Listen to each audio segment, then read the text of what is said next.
नमस्ते प्रियजनों, right view astro channel पर आपका स्वागत है।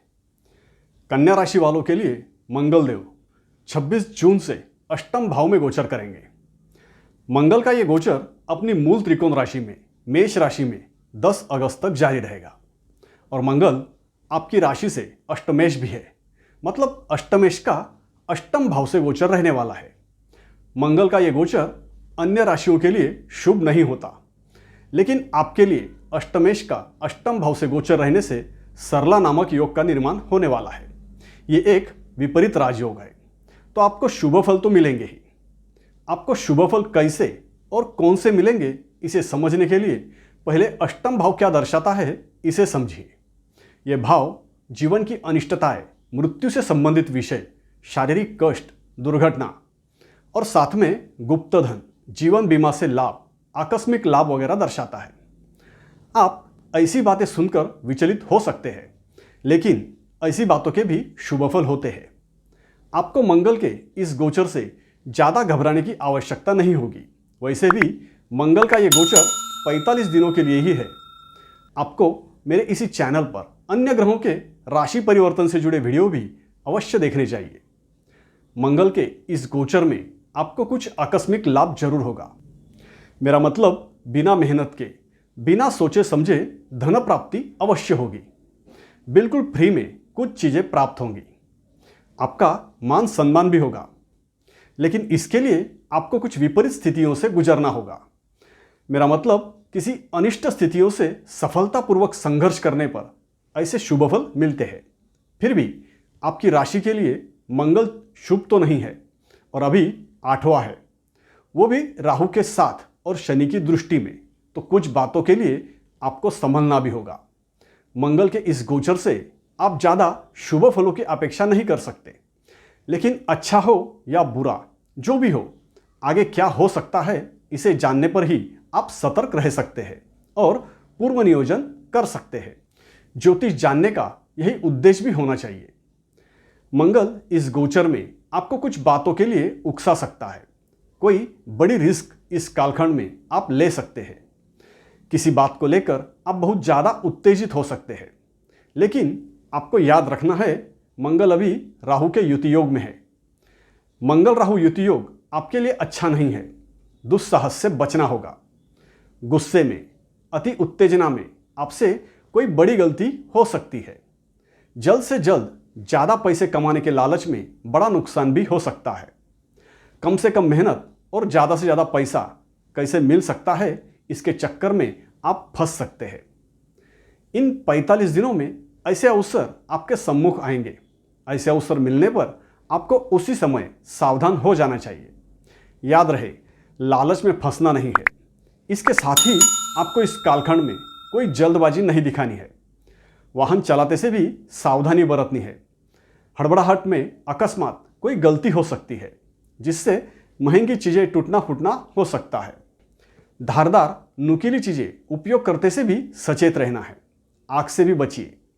नज़र हटी दुर्घटना घटी, इसे याद रखिए। किसी भी तरह के लड़ाई झगड़ों से बच के रहना है। कुछ भी हो जाए, शांति और संयम का परिचय देना है। गुस्सा तो बिल्कुल नहीं करना। ऐसा है, इन 45 दिनों में ऐसे कुछ प्रसंगों से आपका सामना होगा जिससे आपका गुस्सा भड़क सकता है। आपके संपर्क में रहने वाले लोग कोई गलती कर सकते हैं जिससे आप भड़क सकते हैं।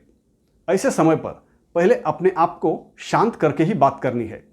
किसी भी तरह के जोखिम भरे काम करते से सावधानी बरतनी है। लाल रंग से भी बचना है। अकेले में अनजान जगहों पर जाने से भी बचिए। इस बीच राशिफल से जुड़ी एक महत्वपूर्ण बात भी समझ लीजिए। अगर राशिफल आपको सटीकता से समझना है तो अपनी जन्म राशि के साथ लग्न राशि से भी अवश्य देखिए। मैं जो भी राशिफल बताता हूं वो जन्म राशि और लग्न राशि अनुसार ही रहता है। फिर भी जन्म राशि की जानकारी ना होने पर आप नाम राशि अनुसार देख सकते हैं। अब मंगल के दृष्टि प्रभाव को भी देखते हैं। मंगल की चतुर्थ दृष्टि आपकी राशि से 11वें भाव पर रहने वाली है। यह भाव आपकी इच्छाएं, आमदनी और हितैषी लोग दर्शाता है। मंगल अष्टम भाव से अपनी नीच राशि पर दृष्टि रखेंगे, इसलिए आप अपनी इच्छा पूर्ति के लिए ज़्यादा ही आग्रही रहेंगे। आपकी आमदनी बढ़ाने के लिए आप जोर लगाओगे, जोश दिखाओगे, लेकिन आपका ये आग्रह गलत दिशा से हो सकता है। इस कालखंड में पैसे कमाने के लिए आप अपने सामर्थ्य का उपयोग करेंगे। जो लोग ऐसे क्षेत्रों में कार्यरत है उन्हें लाभ हो सकता है। थोड़ा बहुत जोर जबरदस्ती करने से आपको भी लाभ होगा, लेकिन इससे आपके कुछ रिश्ते खराब होंगे। आप अपने मित्रों को उनकी इच्छा के विपरीत कुछ करने के लिए आग्रह करेंगे तो इससे आपके मित्र आपसे नाराज होंगे। मित्रों से आपके मतभेद हो सकते हैं, झगड़े भी हो सकते हैं। 12 जुलाई के बाद इस भाव पर शनि की भी दृष्टि रहेगी। देखिए, मैं शास्त्र के आधार से ही लेकिन थोड़ा स्पष्टता से बताता हूं, फिर वो आपके लिए अच्छा हो या बुरा। अच्छा होगा तो अच्छा कहूँगा, बुरा होगा तो वो भी बताना मैं अपना कर्तव्य समझता हूँ। अगर आप ऐसे ही ज्योतिष से जुड़ी जानकारी प्राप्त करना चाहते हैं तो मेरे इस चैनल को सब्सक्राइब अवश्य करें और पसंद आए तो लाइक भी कीजिए।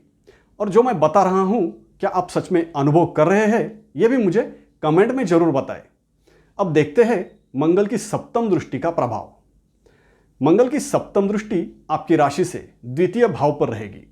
यह भाव मुख्यतः धन संपत्ति, परिवार और आपका वक्तृत्व दर्शाता है। इसलिए मैंने पहले भी कहा है, गुस्सा छोड़ना पड़ेगा। कुछ प्रसंगों पर आप खुद पे कंट्रोल नहीं कर पाएंगे। गुस्से में गलत शब्दों का उपयोग हो सकता है, जिससे बाद में आपको ही अपमानित होना पड़ेगा। बाद में आप ही सोचेंगे ये मैंने क्या बोल दिया। इस भाव में पहले ही केतु का गोचर जारी है और अभी मंगल की दृष्टि रहने से आप बोलते समय अपने आप को रोक नहीं पाएंगे। अकस्मात ही आप कुछ गलत बोल देंगे, जिससे आपके परिवार के लोग नाराज हो सकते हैं। पारिवारिक कलह का सामना करना पड़ेगा। 12 जुलाई के बाद इस भाव पर भी शनि की दृष्टि रहेगी। गुस्से में और ऊंची आवाज में बात करना और गलत शब्दों का प्रयोग करना किसी को भी पसंद नहीं आता, इसलिए अपने वाणी पर नियंत्रण रखिए। मंगलवार को मौन व्रत आपके लिए अच्छा रहेगा। इसके साथ ही खर्चा करने से ज़्यादा पैसों की बचत करने पर ध्यान देना होगा। जो अभी तक जमा किया है उसे खर्च नहीं करना है और कुछ भी हो अपने निवेश में बदलाव नहीं करना है।